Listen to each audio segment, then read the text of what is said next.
Assalamualaikum warahmatullahi wabarakatuh. Halo semuanya, selamat malam.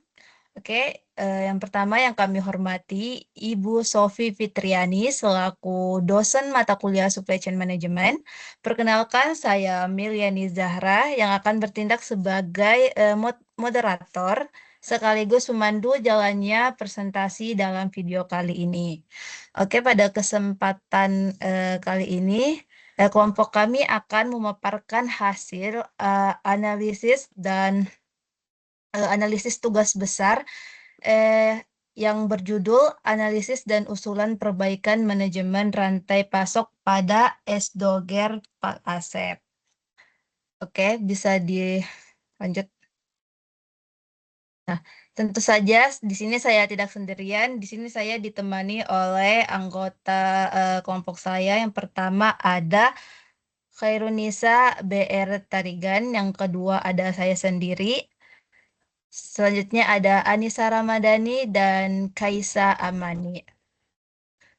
Oke, sesuai dengan judul di atas, kami akan membedah bagaimana manajemen rantai pasok yang berjalan di lini usaha S-Doger Pak Asep dan apa saja usulan perbaikan yang bisa diterapkan. Oke, penjelasan materi pertama akan dipaparkan oleh teman kelompok saya.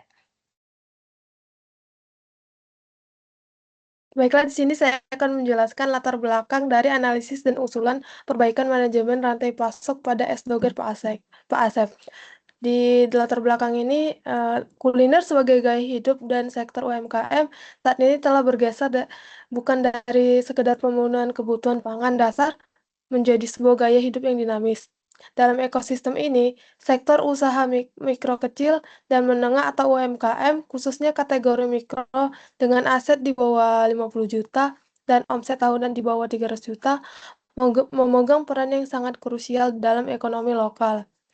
Dan kenapa di sini S-Doger Pak Asep? Yang pertama, karakteristik operasionalnya dinamis, di mana S-Doger ini berbasis gerobak merupakan representasi nyata dari bisnis mikro informal yang operasional hariannya sangat dinamis namun rentan terhadap fluktuasi rantai pasok hulu ke hilir. Lalu ketergantungan aliran barang. Stabilitas usaha sepenuhnya bertumpu pada efisiensi manajemen rantai pasok atau SCM konvensional, mulai dari pengadaan bahan baku segar, harian atau procurement, pengelolaan stok harian atau inventory, hingga penyaluran produk langsung ke atau distribution. Lalu risiko cuaca dan lokasi. Di sini beroperasi di kawasan Sukapura, Bojong Soang yang padat aktivitas, seperti mahasiswa Telkom University. Nah, bisnis ini sangat sensitif terhadap perubahan cuaca radikal yang memicu ketidakpastian antara risiko penumpukan stok atau overstock atau kehabisan bahan baku atau stock out. Dan di sini objek studi dan metode penelitian kami yaitu berdasarkan lokasi, metode pengumpulan, dan karakteristik.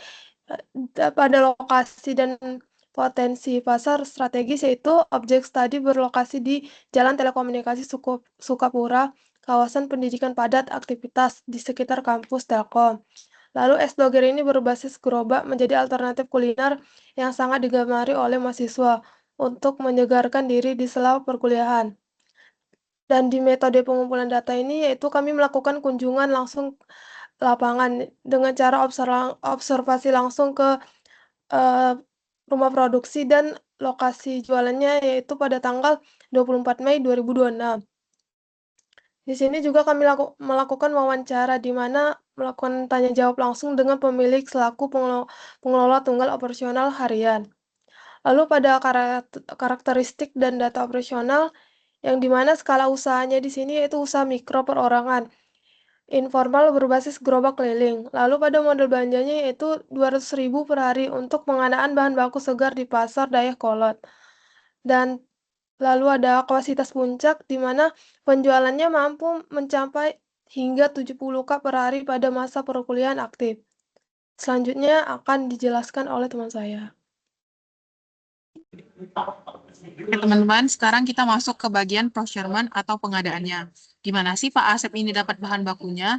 Jadi, tiap jam 5 subuh, Pak Asep itu langsung datang atau direct walk-in ke Pasar Dayakolot. Nah, beliau ini nggak punya supplier tetap. Bayarnya ya langsung aja di tempat pakai uang, tunai, atau kris. Nggak ada tuh yang namanya purchase order atau kontrak-kontrak sama pedagang di pasar.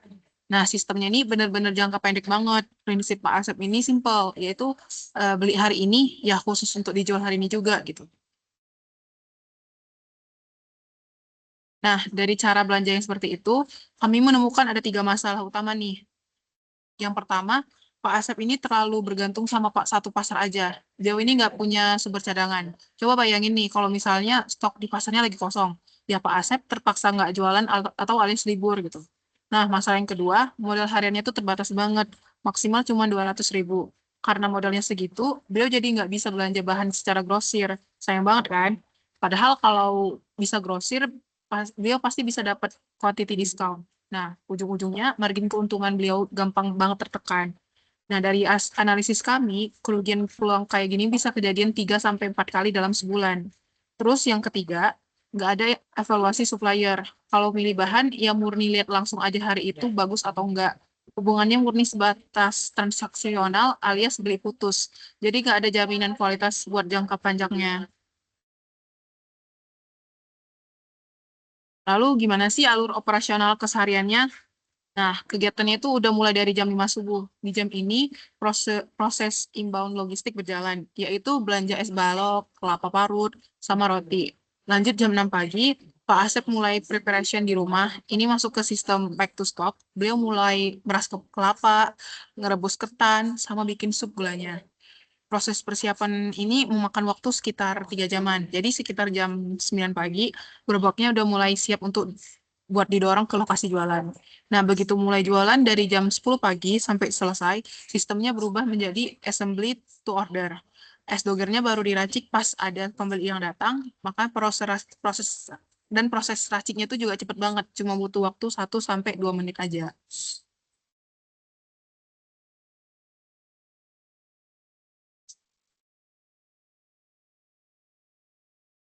Hmm.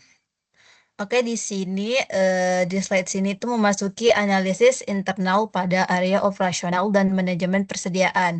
Nah, kelompok kami mengidentifikasi 3 hambatan utama yang dihadapi oleh UMKM S Doger Pak Asep ini. Nah, yang pertama itu ada karakteristik operasional usaha ini tuh murni berbasis single feeder, mulai dari belanja subuh, pengolahan bahan hingga penjualan.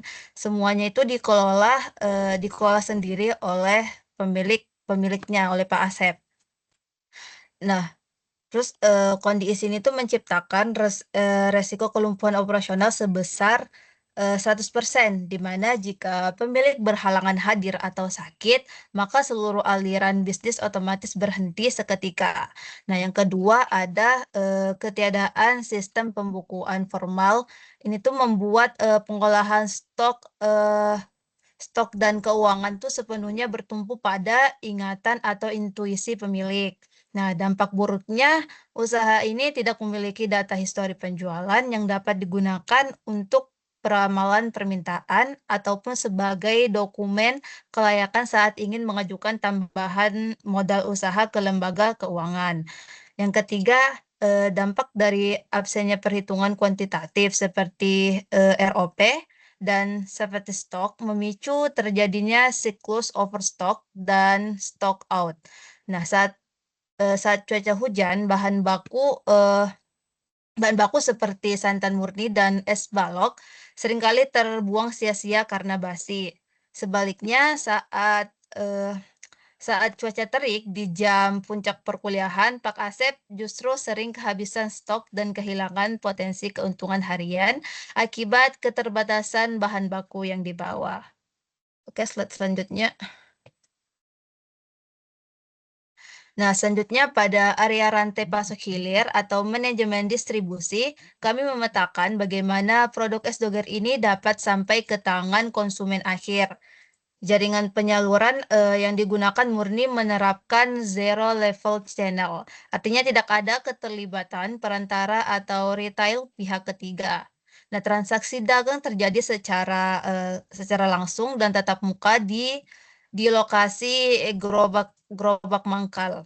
Nah, untuk mekanisme penanganan materialnya, Pak Asep mengoptimalkan material handling thermal secara pasif.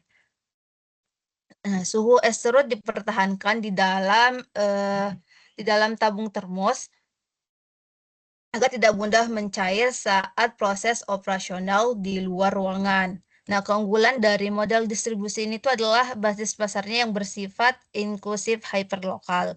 Nah, produk ini tuh tidak hanya diserap oleh Sivitas Akademi Telkom University, tetapi juga menjangkau warga lokal Bojong Soang, pengemudi ojek online, hingga pekerja yang ada di sekitarnya. Selain itu, skema ini membuat biaya distribusi langsung bernilai Rp0 karena armada logistiknya digerakkan secara manual menggunakan tenaga fisik pemilik untuk mendorong gerobaknya. Nah, pengeluaran hilir murni dialihkan untuk biaya tidak langsung, yaitu restribusi kebersihan lingkungan yang hanya sebesar 2.000 per harinya. Oke, penjelasan materi akan dilanjutkan oleh teman saya. Kemudian selanjutnya ada di permasalahan distribusi. Yang pertama yaitu jangkauannya terbatas, yang dimana Pak Asep ini hanya melayani pengunjung yang hadir di lokasi. Hal ini meningkatkan resiko kehilangan potensi pelanggan pada saat cuaca buruk. Kemudian masalah yang kedua yaitu promosi dan komunikasi minim, karena Pak Asep ini tidak memiliki saluran komunikasi aktif yang digunakan untuk menginformasikan lokasi penjualan dan ketersediaan stok yang pada saat itu. Kemudian karena itu juga peluang untuk melayani customer yang melakukan pre-order menjadi terlewat. Kemudian masalah yang ketiga yaitu keengganan platform delivery. Karena adanya seperti GrabFood atau GoFood yang memotong komisi 15-20% dianggap menggerus margin sehingga pilihan platform belum dieksplorasi.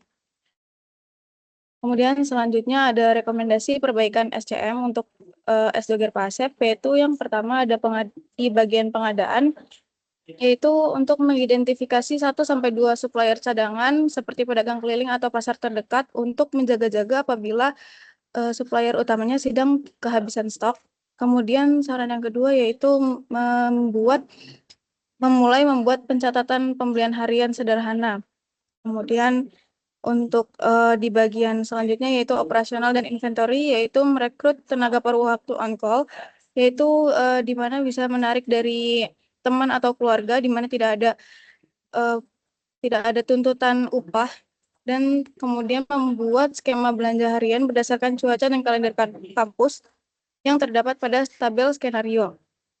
Kemudian di bagian yang terakhir yaitu distribusi, yaitu membuat kanal pre-order via WhatsApp atau Instagram yang tidak memiliki biaya sama sekali dan mengupdate lokasi dan stok tiap pagi. Kesimpulan dan langkah berikutnya yaitu alur rantai pasok S-Doger Pak Asep fleksibel dan murah, namun rentan akibat ketergantungan supplier tunggal, pencatatan nol, tenaga tunggal, dan distribusi terbatas. Kemudian kami merekomendasikan beberapa rekomendasi sederhana seperti supplier cadangan, pembukuan harian, tenaga paruh waktu, skenario belanja berbasis cuaca, pre-order WhatsApp diusulkan juga agar resiko tereduksi tanpa beban modal besar. Sekian, terima kasih. Oke, nah itu tadi pemaparan dari kelompok kami mengenai analisis dan usulan perbaikan rantai pasok pada S-Doger Pak Asep di Bojong Soang. Nah, dari analisis tersebut kita bisa melihat bahwa usaha mikro pun memiliki tantangan supply chain yang sangat menarik untuk dioptimalkan. Oke, saya mewakili kelompok pamit undur diri. Mohon maaf atas segala kekurangan dan terima kasih. Wassalamualaikum warahmatullahi wabarakatuh.